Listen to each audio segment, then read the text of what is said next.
Isaiah 43 verses 1 to 3 KJV.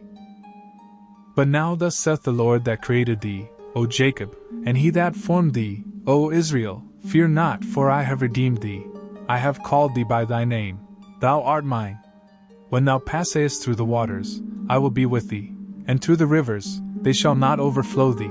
When thou walkest through the fire, thou shalt not be burned, neither shall the flame kindle upon thee. For I am the Lord thy God, the Holy One of Israel, thy Savior. This is not a whisper of comfort. This is a thunderclap of divine possession. A covenant carved in the heart of God Himself. Isaiah 43 verses 1 to 3 isn't just a promise, it's a proclamation. A banner over the broken. A lifeline for the drowning. A shield for those standing in the blaze of life's fiercest trials. It's not about escaping the storm. It's about enduring it. It's not about avoiding the fire. It's about walking through it, unscorched, unbroken, and utterly claimed by the God who calls you His own. Let's unpack this slowly, because these words are weighty. They're not meant to be skimmed, they're meant to sink deep, to anchor your soul when everything else is shaking. The Creator's claim: I have redeemed thee. But now thus saith the Lord that created thee, O Jacob, and he that formed thee, O Israel. Stop here for a moment. The one speaking isn't just a king or a prophet. He's the Creator. The one who spun galaxies into being with a word. The one who sculpted mountains and breathed life into dust. This is the God who created you, Jacob, Israel, you. He didn't just make you, have formed media. That word, formed, carries intention, precision, care. You are not an accident, not a byproduct, not a mistake. You are a masterpiece, shaped by divine hands for a divine purpose. And then comes the command: fear not. But God doesn't leave it there. He doesn't just say, don't be afraid, and walk away. He gives you the why. For I have redeemed thee. Redemption isn't a casual word. It's costly. It's bloody. It's the act of buying back what was lost, stolen, or enslaved. In ancient times, redemption meant paying a ransom to free a captive. It meant stepping into the marketplace of slavery and saying, this one belongs to me. That's what God has done for you. He looked at your chains, your sin, your shame, your brokenness, and He paid the price. Not with gold or silver, but with the blood of His Son. You are not just loved. You are purchased. You are not just wanted. You are claimed. And then He goes further. I have called thee by thy name. This is personal. Intimate. God doesn't address you as a number, a statistic, or a face in the crowd. He calls you by name. Think about that. The God who holds the universe in His hands knows your name. He knows your story, your pain, your doubts, your dreams. When He calls you, it's not a generic shout into the void, it's a direct, soul-piercing summons. You are seen. You are known. You are His.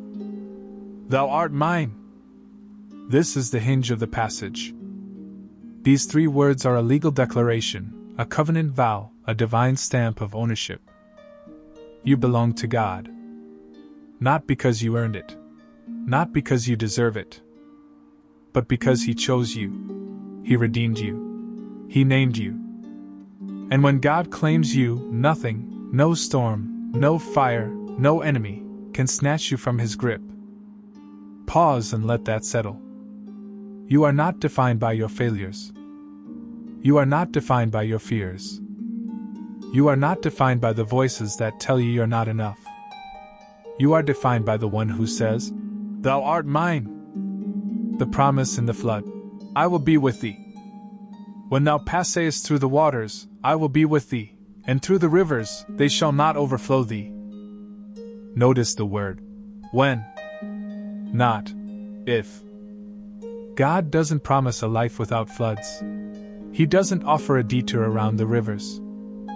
Life in this broken world means you will face waters, deep, turbulent, relentless waters. Maybe it's the flood of grief that feels like it's drowning you. Maybe it's the current of anxiety that pulls you under every time you try to breathe. Maybe it's the river of betrayal, loss, or failure that threatens to sweep you away. But here's the promise: you will pass through.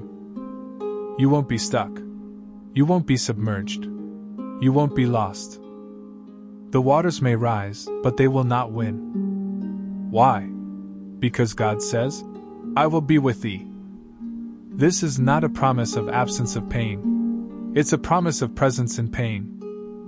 The waters are not a sign that God has left you, they're a stage for Him to show up. He doesn't stand on the shore, shouting encouragement from a distance. He steps into the flood with you. He holds you when the waves crash.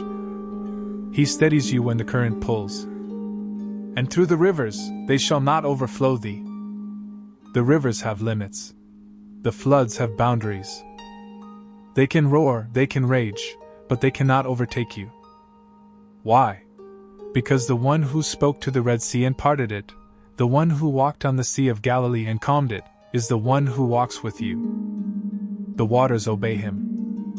The rivers bow to His voice.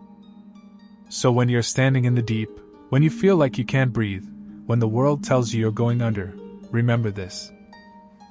The flood is not your master. God is.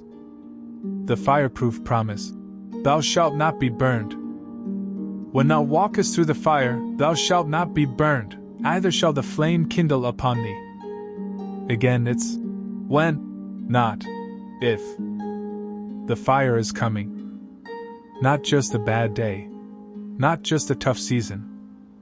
This is the kind of fire that burns everything down. Your plans, your hopes, your strength.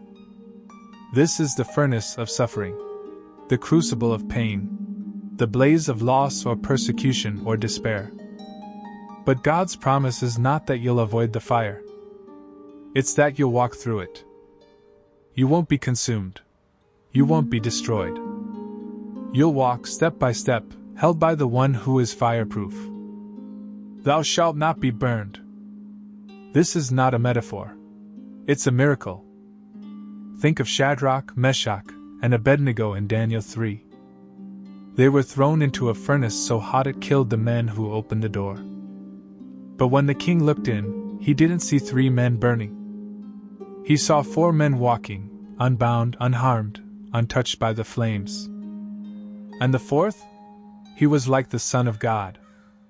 That's the promise of Isaiah 43. When you walk through the fire, you're not alone. There's a 4th man in the furnace with you. And when he's there, the flames lose their power. You don't just survive, you come out without even the smell of smoke. Neither shall the flame kindle upon thee. The fire won't leave a mark. What should have scarred you, what should have broken you, what should have left you in ashes, won't. Not because you're strong, not because you're clever, but because the God who walks with you is stronger than the fire. The anchor of it all. I am the Lord thy God. For I am the Lord thy God, the Holy One of Israel, thy Savior. This is the foundation, the bedrock, the exclamation point. God doesn't just send help, heist help. He doesn't delegate your rescue, He comes Himself. He is the Lord, the Creator, the Holy One, the Savior. This is not a distant deity. This is not a vague spiritual force. This is the God who stepped into history, who parted seas, who shut lions' mouths, who walked on water, who hung on a cross, who rose from the grave. He is the Holy One of Israel, perfect, righteous, unchanging. And He is your Savior, personal, present, powerful. He is not intimidated by your storm. He is not overwhelmed by your fire. He is not too far to hear your cry. He is the God who sees you, knows you, names you, and claims you, living in the promise. So what does this mean for you, right now, in the middle of your mess? Isaiah 43 is not a promise of a pain-free life. It's a promise of a presence-filled life. It's not about escaping the waters or avoiding the flames. It's about trusting the one who walks with you through them. When you're drowning, when you're burning, when you're breaking, ask yourself, who is with me? Who has called me by name? Who has paid the price to make me his? The power of this passage is not in the absence of trials.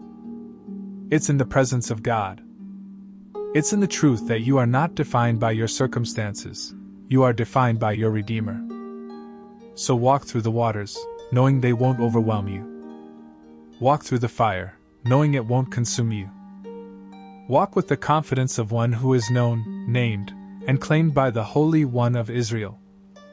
You are not abandoned. You are not alone. You are not consumed.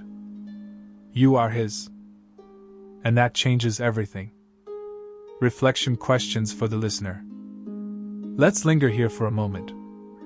What waters are you facing right now? What fire is threatening to burn you down? Can you hear the voice of the one who calls you by name? Can you trust the one who says, I am with thee? Take a moment. Close your eyes. Picture the flood. Picture the flames.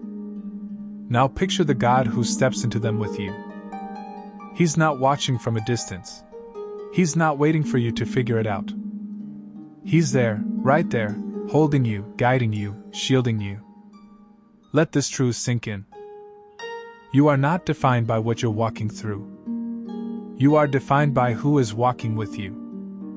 A call to stand. Isaiah 4:3 is not just a comfort, it's a call to courage. It's a reminder that the God who redeemed you is the God who sustains you. It's a challenge to walk through the waters and the fire with your head held high, knowing you belong to the Creator of the universe. So stand. Not in your own strength, but in His.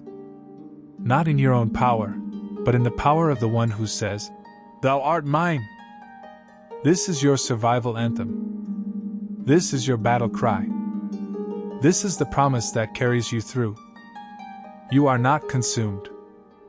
You are not forgotten. You are His. Let that truth reshape the way you face every flood, every flame, every fear. Let it be the song you sing when the waters rise and the fire roars. Let it be the anchor that holds you when everything else falls apart. Because the God who created you, who redeemed you, who calls you by name, He is with you. And He will never let you go.